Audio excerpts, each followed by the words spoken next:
Assalamualaikum warahmatullahi wabarakatuh. Salam sejahtera untuk kita semua.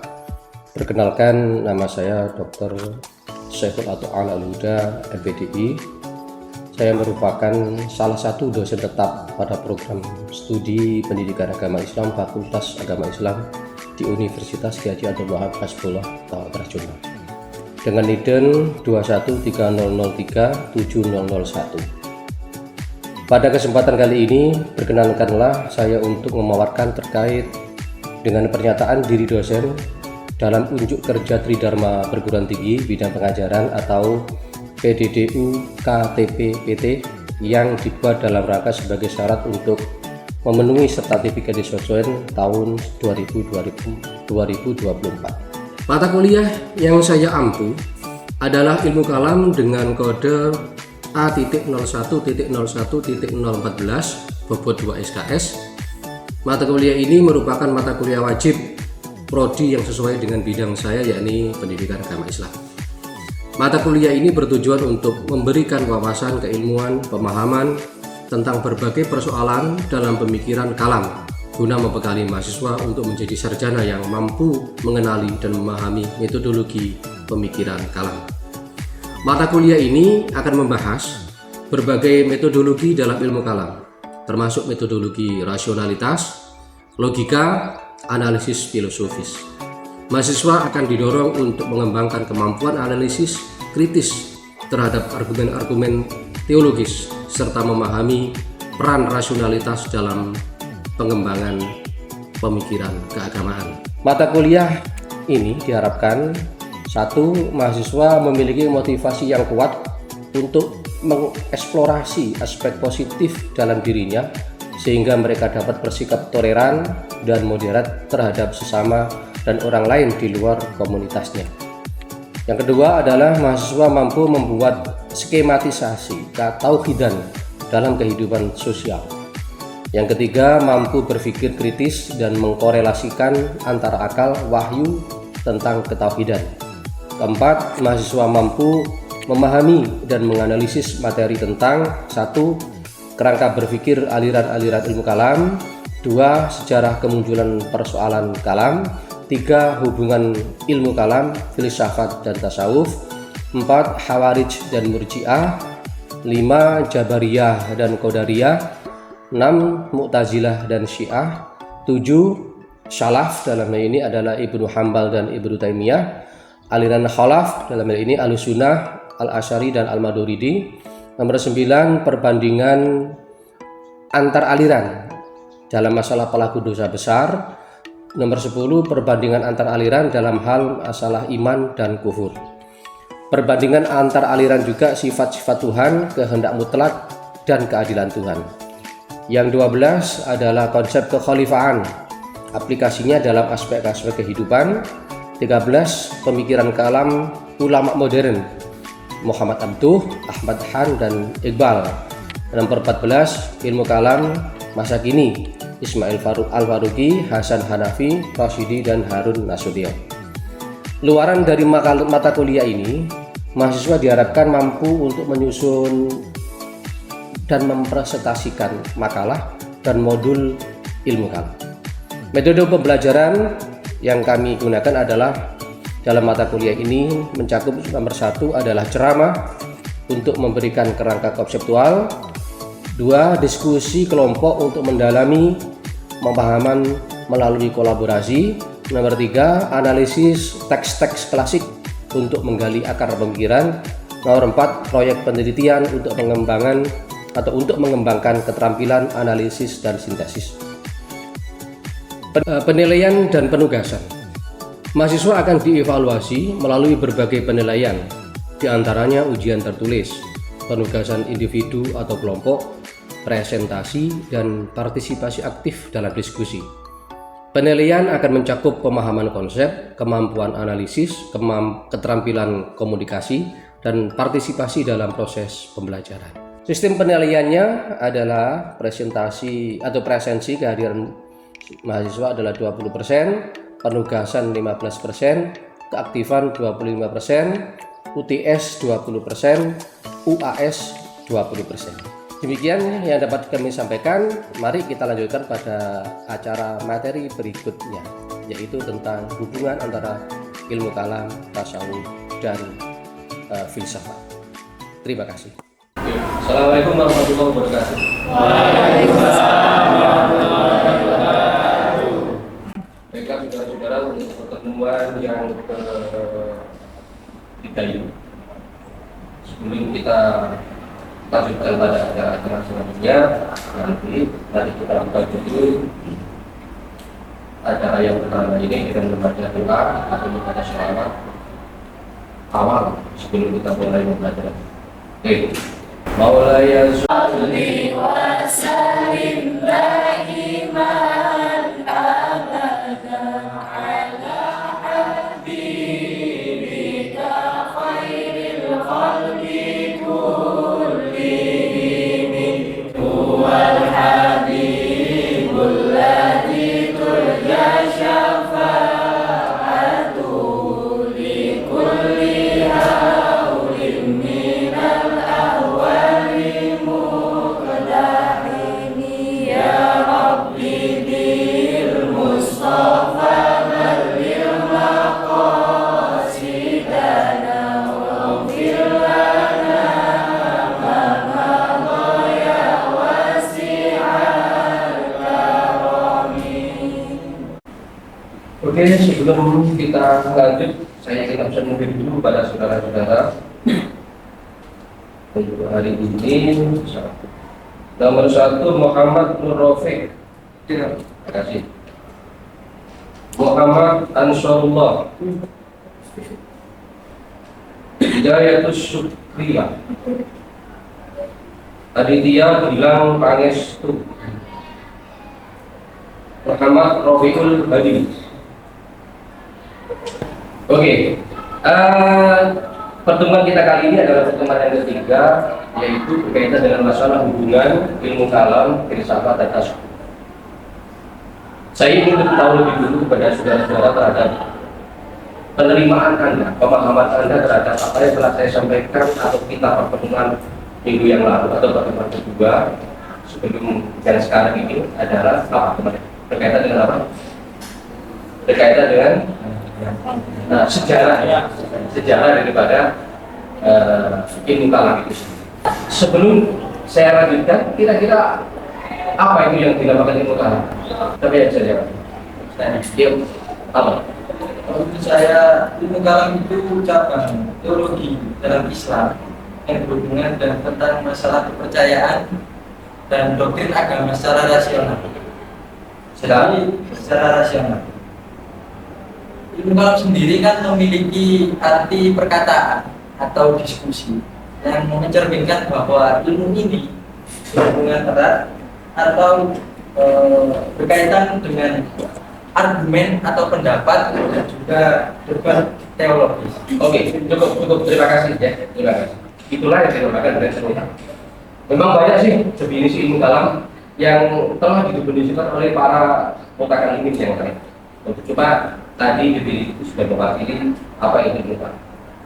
Sebaiknya selanjutnya, apa itu yang menjadi atau yang melatar belakangi munculnya ilmu kalam? Siapa yang bisa jawab? Saya, Pak. Oke, silakan. Jadi awal mula atau hal yang melatar belakangi terjadinya ilmu kalam, itu ilmu kalam muncul sebagai respon terhadap tantangan intelektual yang dihadapi umat Islam pada awal perkembangan Islam.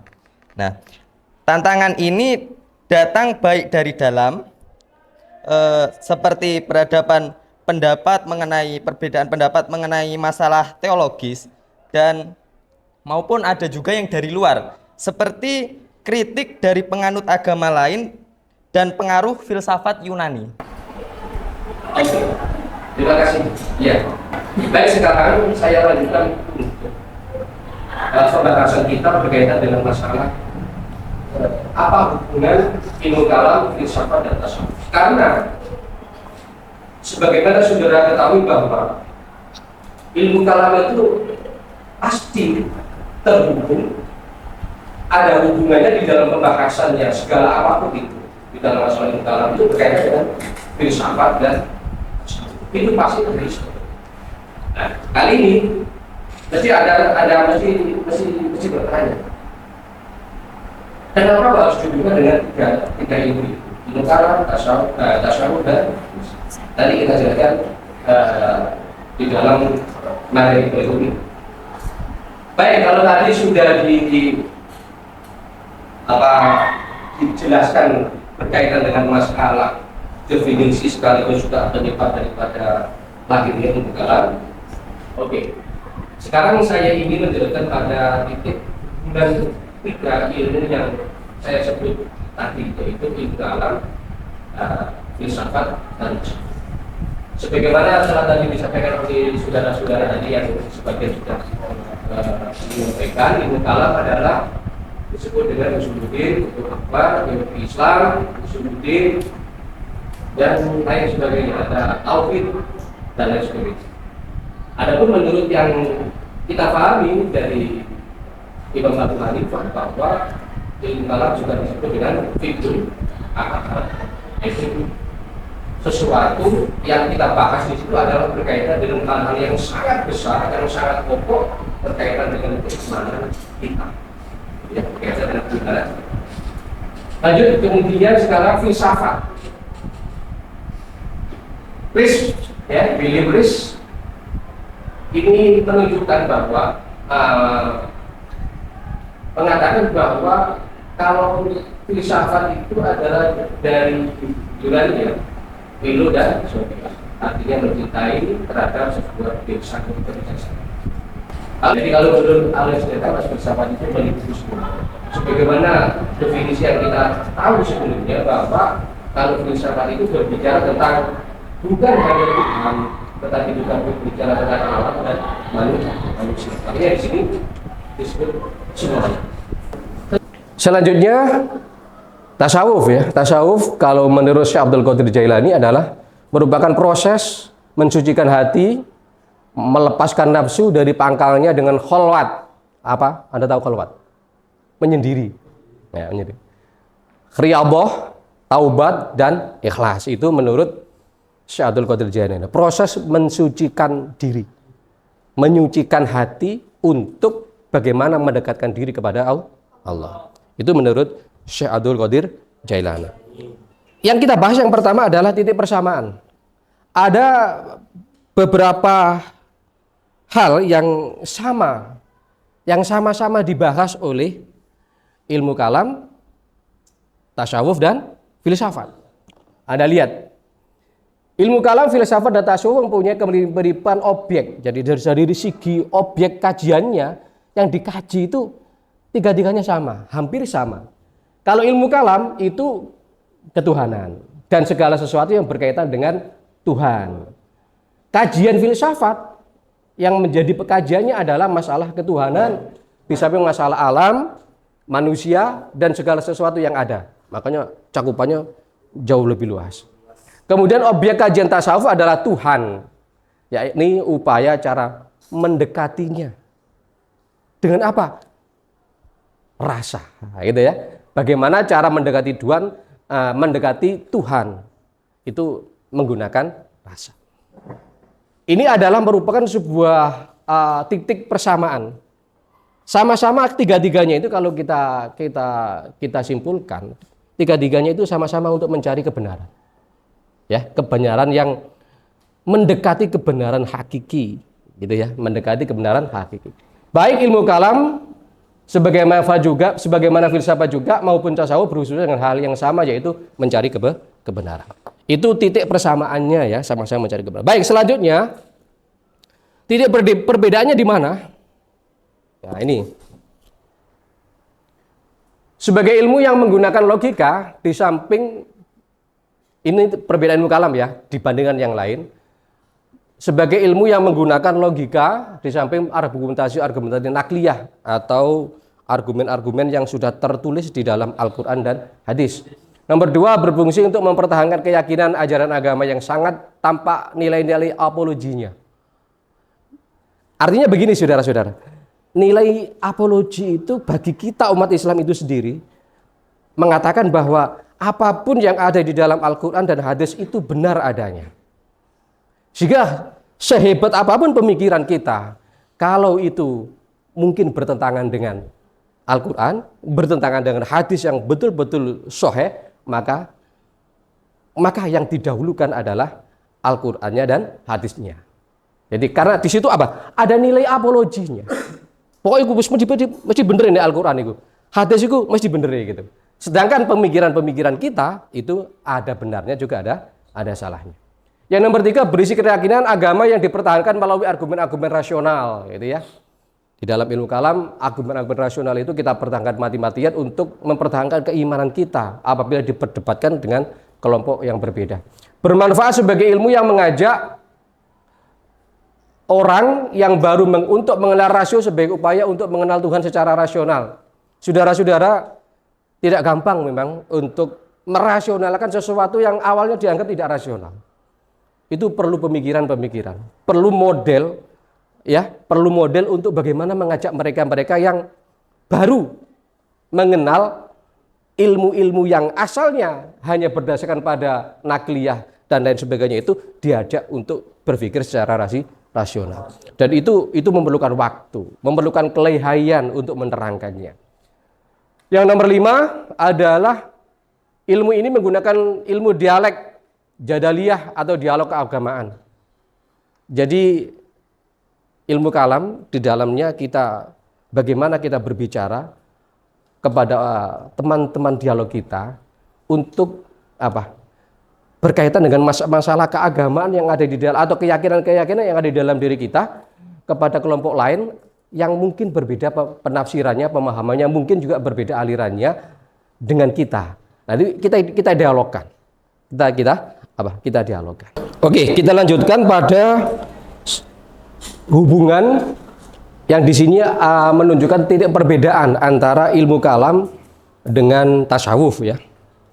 Sebagaimana Anda tahu bahwa ilmu kalam itu menggunakan rasio, juga menggunakan logika, juga berdasarkan atau mendasarkan pada wahyu atau nakliyah itu. Ya, sekarang perbedaannya dengan tasawuf bagaimana? Tasawuf itu lebih menekankan rasa daripada rasio. Lebih menekankan pada rasa diri seseorang yang muncul di dalam dirinya itu apa.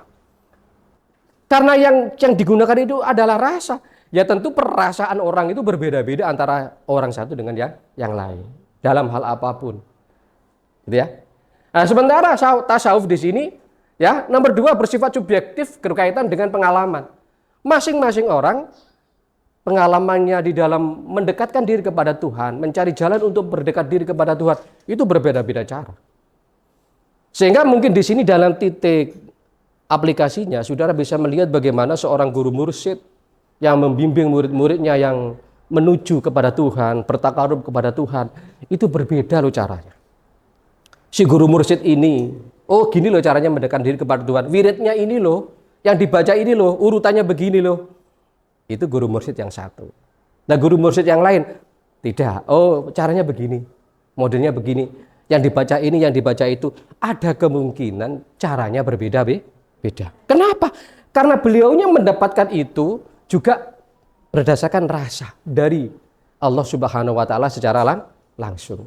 Maka di sini tasawuf itu terkadang saudara-saudara, terkadang tasawuf itu kemudian menjadi sesuatu yang mungkin ya disalahgunakan untuk kepentingan pribadi daripada pemimpin-pemimpin imam tasawuf. Kebenaran yang dihasilkan adalah kebenaran huduri langsung dari Allah Subhanahu Wa Taala kepada menghunjam kepada rasa manusia itu sendiri. Jadi perbedaan itu pasti. Pengalaman rasa di dalam menerima sesuatu dari Allah itu beda-beda. Yang sana diimpeni begini, ngimpi ya, ngimpi begini, akhirnya diterangkan kepada murid-muridnya, gini loh caranya. Yang sana mimpi begini, kemudian diterangkan kepada muridnya. Dua-duanya tidak ada yang salah.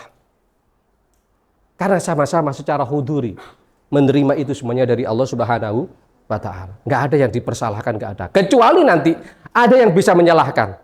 Ada yang menjadi konsekuensinya ketika apa? Umpamanya yang hadir itu kok keluar dari syariat Islam, keluar dari nakliyah yang betul, maka di sini kembali kepada ilmu kalam.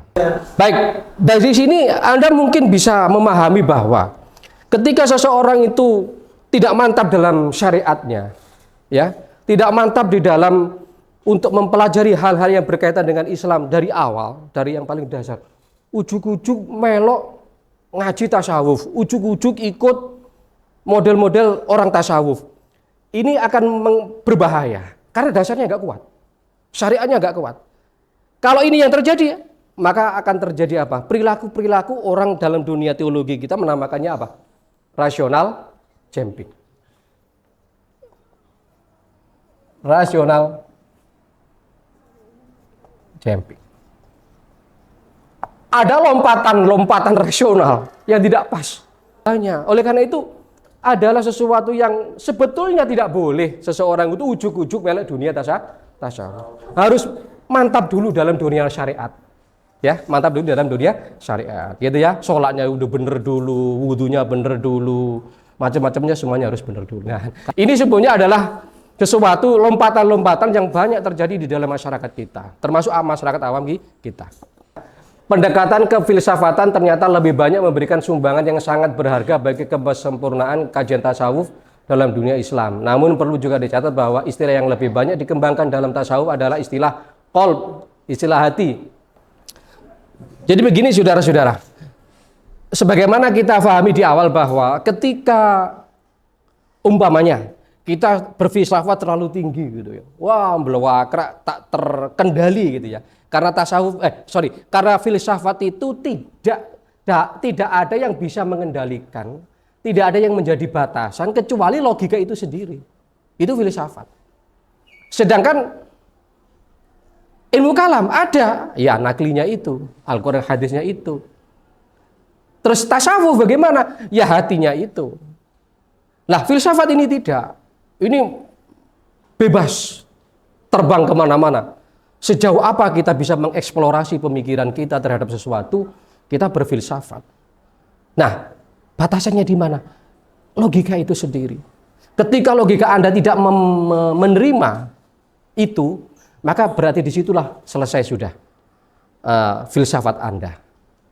Inilah tidak enaknya kalau orang itu berfilsafat bebas, merdeka, tanpa ikatan, tanpa dasar daripada ilmu kalam, sekaligus juga daripada tasawuf. Ini akan berbahaya. Harus ada batasannya, yaitu logika itu sendiri. Sekarang titik singgungnya. Artinya tiga-tiganya ini mampu bersinergi.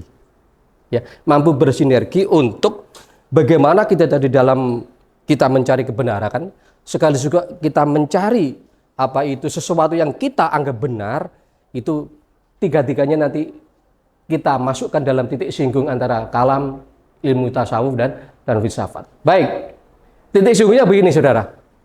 Dalam ilmu kalam ditemukan pembahasan iman yang definisinya kekufuran, manifestasinya serta kemunafikan dan batasannya. Ilmu kalam berfungsi sebagai pengendali ilmu tasawuf. Ilmu kalam dapat memberikan kontribusi kepada ilmu tasawuf. Jadi saudara-saudara, kembali tadi seperti yang saya sampaikan tadi bahwa ketika tasawuf ini juga terlalu mengembara, ya, hanya berbicara tentang mimpi dari seseorang kiai atau seorang guru mursyid atau dan sebagainya, terlalu mengembara, terlalu jauh, maka di sini tasawuf itu memberikan kontribusinya. Artinya apa? Dibatasi. Selanjutnya, ilmu tasawuf merupakan penyempurnaan ilmu tauhid. Perhatikan, ilmu tasawuf merupakan penyempurnaan ilmu tauhid. Ilmu tasawuf berfungsi sebagai wawasan spiritual dalam pemahaman kalam. Ilmu tasawuf karena di situ mementingkan rasa, ya, dan rasa itu dari Allah Subhanahu wa taala.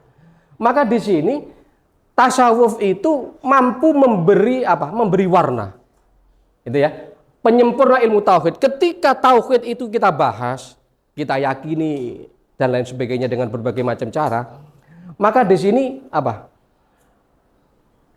tasawuf ini akan memberi warna sehingga keyakinan itu semakin bertambah. Karena di dalam hatinya mengatakan, oh ini benar, oh ini benar, oh ini benar, oh itu salah, oh itu salah. Sehingga ilmu tasawuf di sini gunanya adalah untuk memberi warna, memberi warna itu mampu lebih lebih meyakinkan terhadap pemahaman kita, keyakinan kita kepada Allah Subhanahu wa taala. Sehingga yang kita lihat hasil daripada orang-orang yang mengikuti tasawuf, hasil daripada orang-orang yang berfilsafat ketika sudah dihiasi gitu ya, dihiasi oleh ilmu tasawuf, maka pemahaman mereka dalam berfilsafat semakin indah, mereka di dalam bertauhid juga semakin mantap. Ini fungsinya ilmu tasawuf. Oke, dari sekian yang telah kita bahas tadi, bolehlah sedikit saya ambil sebuah kesimpulan bahwa ilmu kalam, tasawuf, dan filsafat harus kita gunakan sebaik-baiknya untuk menemukan jalan, ya, menemukan jalan sebaik-baiknya di dalam mencari kebenaran. Artinya kebenaran yang kita akan dapatkan dari sini adalah kebenaran yang hanya bersifat tentatif, kebenaran yang bersifat sementara. Karena suatu saat mungkin juga akan kita temukan jawaban yang lebih bagus lagi atau mendekati kebenaran yang sesungguhnya, yaitu kebenaran yang betul-betul benar. Saya yakin Anda sudah, insya Allah tidak lagi nggak ada isinya apa-apa gitu ya. Anda sudah punya bekal dalam pemahaman yang telah saya sampaikan tadi. Saya ingin barangkali dari saudara-saudara ya ada yang ingin mempertanyakan atau ingin diskusi, terhadap apa yang telah saya sampaikan tadi. Barangkali ada sesuatu yang perlu dikomunikasikan kepada saya, silakan, Mbak, Mas, siapa yang mau bertanya? Ya, silakan. Bagaimana tokoh-tokoh utama dalam ilmu kalam, filsafat, dan tasawuf tersebut berinteraksi satu sama lain? Oke, terima kasih pertanyaannya. Ini memang sesuatu yang harus dipertanyakan ya. Karena bagaimana gitu terjadi ketika ini bertemu dalam satu titik, bertemu dalam satu kesempatan barangkali gitu. Bagaimana hubungan atau bagaimana mereka cara berkomunikasi antara ilmu kalam atau mutakallimin ahlinya, kemudian para filosof, kemudian juga ilmu tasawuf. Tentu sama ini ya, sama seperti apa yang telah saya jelaskan di depan di dalam titik singgung tadi. Ya, di dalam titik singgung tadi. Di mana di sini kemudian kita bisa melihat bahwa seorang filosof karena dengan kebebasannya dia kemudian melemparkan pertanyaan-pertanyaan yang sebetulnya itu adalah sesuatu yang katakanlah umpamanya itu di luar garis daripada apa yang ada di dalam ilmu kalam, dalam Al-Quran dan hadis, maka disinilah kemudian seorang mutakallimin, seorang yang paham tentang ilmu kalam akan memberi sesuatu wawasan yang apa yang dipertanyakan itu adalah merupakan sesuatu yang telah dijawab di dalam Al-Quran dan hadis. Ada penjelasannya, ada kiasnya dan lain sebagainya. Baik, terima kasih, itulah yang dapat saya sampaikan. Mari kita tutup acara perkuliahan pada siang hari ini dengan mengucapkan Alhamdulillahirabbil alamin. Semoga apa yang kita pelajari dapat kita terapkan dalam kehidupan sehari-hari sehingga hidup kita akan selalu walaupun apapun yang terjadi kita tetap dalam lindungan dan di jalan Allah Subhanahu wa taala. Oke, terima kasih. Mohon maaf atas segala kekurangan. Insya Allah kita akan bertemu lagi di pertemuan selanjutnya. Terima kasih. Kami akhiri. Wallahu muwaffiq ila aqwamit thoriq. Assalamualaikum warahmatullahi wabarakatuh. Waalaikumsalam.